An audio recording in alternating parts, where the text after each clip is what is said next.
साखर निर्यात बंदीवरून राजू शेट्टींचा सरकारवर हल्लाबोल.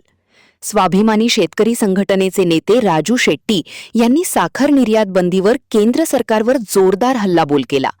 सरकार एमएसपी वाढवत नाही, निर्यात बंद करतात, शेतकऱ्यांची 12,000 कोटी देणगी थकली आहेत, असा आरोप त्यांनी बोलताना केला आहे. साखर उत्पादन घसरले असले तरी निर्यात बंदीमुळे कारखान्यांची अडचण वाढणार आहे. महाराष्ट्रात 7 कोटींची थकबाकी देणे बाकी आहे. ऊस नियंत्रण कायद्याची अंमलबजावणी होत नाही, खत महाग आहेत तर ऊसाचे पैसेही मिळत नाहीत, असे म्हणत त्यांनी केंद्र सरकारवर टीकास्त्र सोडले आहे. पाहूया ते काय म्हणतात.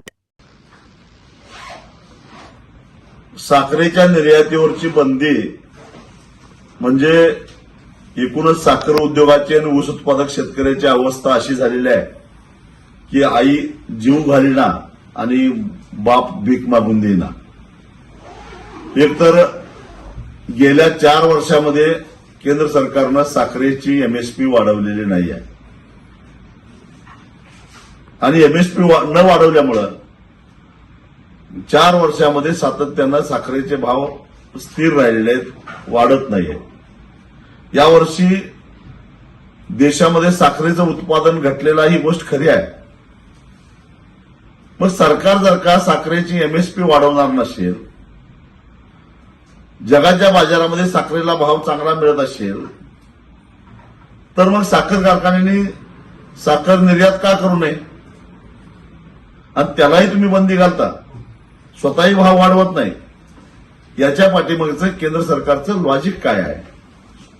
पण त्याचा थेट परिणाम हा ऊस उत्पादक शेतकऱ्यांच्यावर व्हायला लागलेला आहे. खरं तर आमचं आणि साखर कारखान्यांचं भांडण आहे ते ऊसापासून तयार झालेली साखर आणि त्याच्या उपपदार्थातून आलेल्या पैशातून शेतकऱ्याचा हिस्सा जास्तीत जास्त मिळाला पाहिजे यासाठी आहे. पण साखरेचे भावच वाढले नाहीत तर मग साखर कारखाने तरी काय करणार? आणि त्यामुळे आज परिस्थिती अशी आहे की देशामध्ये जवळपास 12,000 कोटी रुपयाची ऊस उत्पादक शेतकऱ्यांची देणी थकलेली आहे. राज्यामध्ये 3,000 कोटीच्या आसपास देणी थकलेली आहे. याला जबाबदार कोण? जो कायदा आहे ऊस दर नियंत्रण अध्यादेश 1966, त्या कायद्यानुसार ऊसाचे पैसे 14 दिवसाच्या आत नाही दिले तर साखर कारखान्यांच्यावर कारवाई करायची तरतूद आहे. त्यांना सरकारी थकबाकीदार समजून जप्तीची प्रक्रिया सुरू करण्याची तरतूद आहे. पण अंमलबजावणी कुठं आहे? कारण 80% साखर कारखानदार आज भाजप आणि त्यांच्या मित्र पक्षामध्ये आहे. कोण काय कारवाई करणार? म्हणजे याचा थेट परिणाम साखर कारखानदारांचं सोडावं, ते काही साखरेचे पैसे मिळत नाहीत, साखरेला दर नाही म्हणून हात वर करतात, सरकार कारवाई करत नाही माहिती आहे. त्याचा थेट फटका बसतो तो ऊस उत्पादक शेतकऱ्यांच्यावर.